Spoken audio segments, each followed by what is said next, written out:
कभी ये ख्याल आया है कि कुछ देशों में तो मानो हमेशा ही भूकंप, बाढ़ जैसी तबाही आती रहती है, और वहीं कुछ देश ऐसे हैं जहां ऐसा कुछ होता ही नहीं? चलिए आज इसी रहस्य से पर्दा उठाते हैं। तो सवाल यही है, आखिर क्यों कुछ देश इतने आपदा मुक्त, इतने सेफ लगते हैं?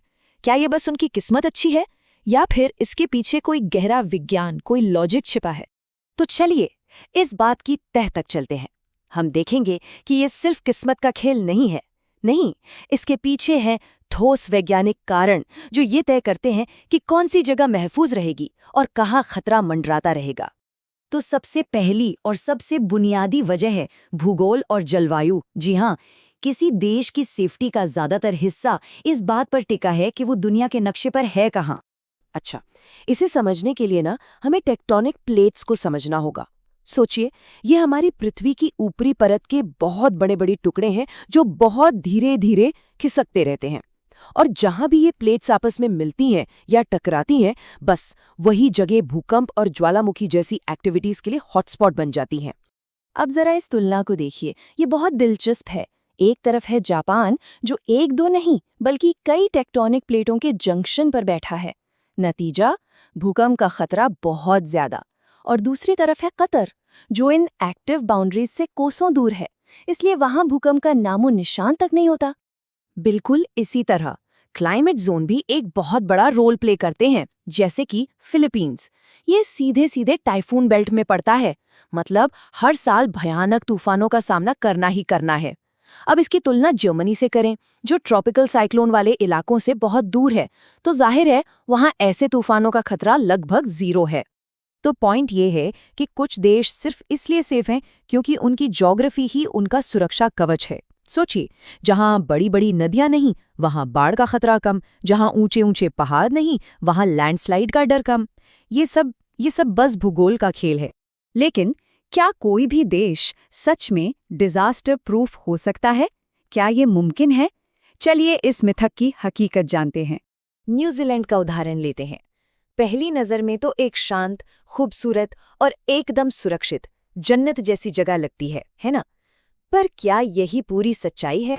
और देखिए, यहाँ पता चलता है कि जो दिखता है वो हमेशा सच नहीं होता।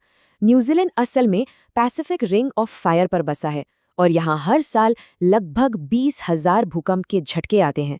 जी हाँ, 20,000। इसी तरह आइसलैंड भी ऊपर से बिल्कुल शांत दिखता है, लेकिन जमीन के नीचे धधकते हुए ज्वालामुखी सिस्टम्स हैं। तो सबक ये है कि खतरा अक्सर छिपा होता है, गायब नहीं। तो यहाँ एक जरूरी बात साफ हो जाती है, कोई भी देश, कोई भी पूरी तरह से डिजास्टर प्रूफ नहीं है।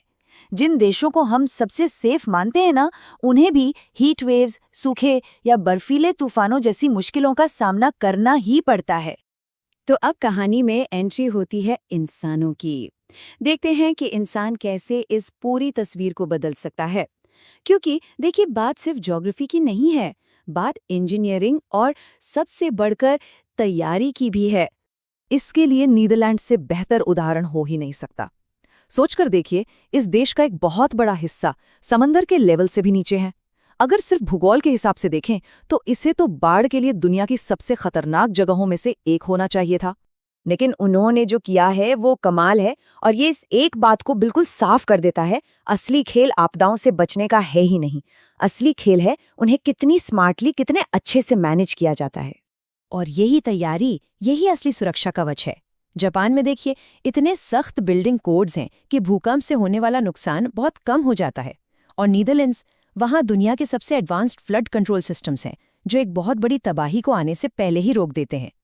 इससे एक बात तो साफ है, कभी कभी तैयारी ज्योग्राफी से भी ज्यादा मायने रखती है। मगर अब कहानी में एक नया ट्विस्ट आ गया है, क्लाइमेट चेंज। ये सेफ्टी के सारे पुराने नियम कानूनों को फिर से लिख रहा है। वो नक्शे जिन्हें हम जानते पहचानते थे, अब तेजी से बदल रहे हैं। पहले क्या होता था, खतरे के जो नक्शे थे वो काफी हद तक स्टेबल थे, प्रिडिक्टेबल थे। लेकिन आज के दौर में एक्सट्रीम वेदर इवेंट्स, यानी मौसम की एक्सट्रीम घटनाएं बहुत ज्यादा और बिल्कुल अनप्रिडिक्टेबल होती जा रही हैं। और 2050 तक क्लाइमेट मॉडल्स का कहना है कि ये नक्शे पूरी तरह से बदल चुके होंगे। और इसका सीधा मतलब ये है कि जो देश हिस्टोरिकली काफी सेफ माने जाते थे, अब वो भी अचानक आने वाली बाढ़, भयानक गर्मी और जंगलों में फैलती आग जैसे नए खतरों का सामना कर रहे हैं। मतलब साफ है, भविष्य में किसी की भी सेफ्टी की कोई गारंटी नहीं है। तो इन सारी बातों के बाद हम कहाँ पहुँचते हैं? असली सवाल क्या है? चलिए, हमने अब तक जो भी समझा है उसे एक साथ जोड़कर देखते हैं। तो किसी भी देश को सेफ क्या चीज बनाती है? इसके 4 मेन पिलर्स हैं। पहला, एक जियोलॉजिकली स्टेबल लोकेशन। दूसरा, बड़े तूफानी रास्तों से दूरी। तीसरा, एक मजबूत मॉडर्न इंफ्रास्ट्रक्चर। और चौथा, और शायद सबसे जरूरी, डिजास्टर मैनेजमेंट में लगातार इन्वेस्टमेंट। तो ये किस्मत नहीं है, बल्कि इन चारों चीजों का एक मजबूत कॉम्बिनेशन है। तो आखिर में असली सवाल ये नहीं रह जाता कि कुछ देश आपदाओं से क्यों बच जाते हैं। नहीं, असली सवाल ये है कि जब कुदरत हमारी परीक्षा लेने का फैसला करे, तो क्या हम सब उसके लिए तैयार हैं?